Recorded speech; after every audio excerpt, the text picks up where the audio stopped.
अस्सलाम वालेकुम दोस्तों, मैं हूं आपका एडवाइज़र आफ्ताब शकील। आज की वीडियो में मैं आपको बताऊंगा कि फ़र्द बराए हक़ुल महर क्या होती है, इसके क्या हकूक़ होते हैं, इस फ़र्द को किन मकासद के लिए इस्तेमाल किया जाता है। आप लोगों ने एक उर्फ़ आम जो है ना बड़ा मशहूर लफ्ज़ सुना हुआ हक़ महर। जब हक़ महर का लफ्ज़ आता है तो हर बंदे को पता है कि हक़ महर क्या होता है। कि शरीयत इस्लामिया में हक़ महर का मतलब ये होता है कि जब लड़का लड़की की शादी होती है तो लड़का जो है लड़की को कुछ हक़ महर अदा करता है। अब हक़ महर क्या होता है कि हक़ महर एक अहद होता है। कि अहद का मतलब ये होता है कि वो बंदा जो है उसके साथ, उस बीवी के साथ जो है ना वो किसी चीज़ के बदले में अहद कर रहा है कि ज़िंदगी भर की तमाम तर जिम्मेदारियाँ तुम्हारी मेरे सर पे हैं।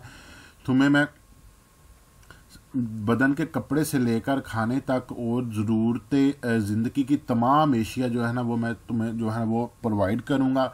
उसके बदले में आपने क्या करना है कि उसके बदले में आपने मेरे घर की देखभाल करनी है, मेरे बच्चों की देखभाल करनी है और मुझे जो है वो आपने राहत देनी है।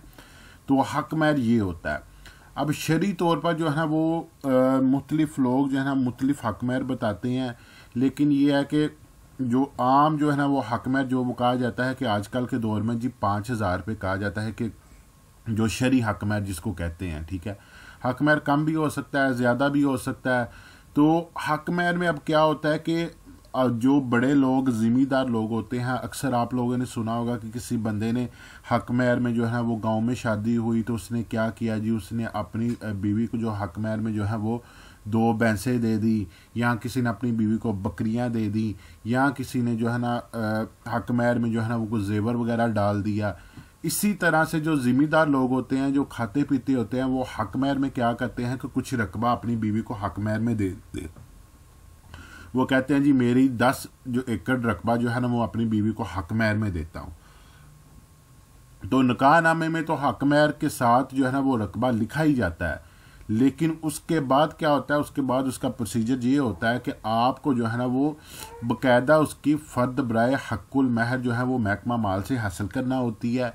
महकमा माल से आप फ़र्दुल हक़ुल महर जो है निकलवा कर बाकायदा अपनी बीवी के नाम जो है वो रकबा जो है ना वो हक़ुल महर की मद में जो है ना उसको रजिस्टर करवाते हैं, या उसका जो है वो उसका इंतकाल करवाते हैं और अपनी बीवी के नाम पर हक़ुल महर के नाम पर जो है ना वो रकबा आप जो है वो ट्रांसफ़र करते हैं। तो इस मकसद के लिए जो है ना वो फ़र्द बराए हक़ुल महर जो है वो निकलवाई जाती है, क्योंकि लोगों को पता ही नहीं है इस चीज़ का कि अगर हक़ महर में रकबा दिया जाए तो फ़र्द भी हक़ महर की ही निकलवानी चाहिए।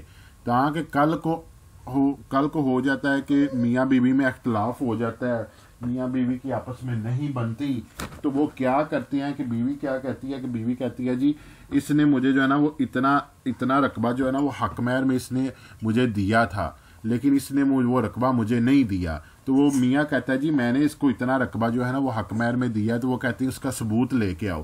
तो वो उस बंदे ने क्या किया होता है, तो वो उसको बै की रजिस्ट्री करवा देता है। ठीक है, यानी बेचने वाली की रजिस्ट्री करवा देता है जी, बेचने वाले का इंतकाल करवा देता है। तो वो कहते हैं जी ये तो बै का इंतकाल है, ये तो मैंने इससे जो है ना वो पैसों की एवज़ खरीदी हुई है, जो इसने हक़ महर में देनी थी वो रकबा कहाँ पे है। तो वो लोग क्या करते हैं कि फ़र्द बराए बै निकलवा कर जो है ना वो उसको जो है ना वो रकबा ट्रांसफ़र करवा देते हैं। ऐसे नहीं करना आप लोगों ने, आपने फ़र्द बराए हक़ुल महर निकलवानी है, ताकि कल को अगर आप लोगों की मिसअंडरस्टैंडिंग हो तो आप बाकायदा अदालत में दिखा सकें ये देखें इतना रकबा मैंने इस बीबी को इसके नाम पे हक़ुल महर का करवाया हुआ है और ये इसके पास अमानतन मौजूद है, ये मुझ पर झूठा मुकदमा कर रही है। ये हमारे सामने जो है ना फ़र्द बराए हक़ुल महर की जो खुली हुई है ये इस तरह की होती है। ये राज़ी रिकॉर्ड सेंटर से जारी फ़र्दुल हक़ुल महर है।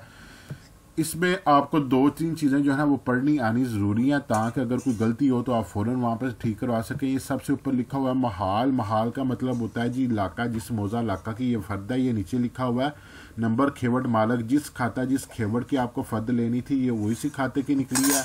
नाम, वल्दियत, कौम और ID कार्ड नंबर आपने यहाँ पे चेक कर लेना है, ठीक लिखा हुआ है।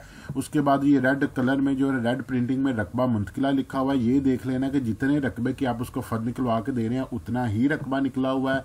नेक्स्ट पेज पे क्या जी ये नीचे फिर रेड राइटिंग में लिखा हुआ है जी मीज़ान कुल हिस्सा मुंतकिला, यानी आपने फ़र्द टोटल खातों की जितनी फ़र्द निकलवाई है उसका टोटल रकबा यहाँ पे लिखा होगा। अगर वो एग्जैक्ट आ रहा है तो आपकी फ़र्द बिल्कुल ठीक है। मेरे चैनल को सब्सक्राइब करें, वीडियो लाइक करें। मिलते हैं अगली वीडियो में, अपना ख्याल रखिएगा।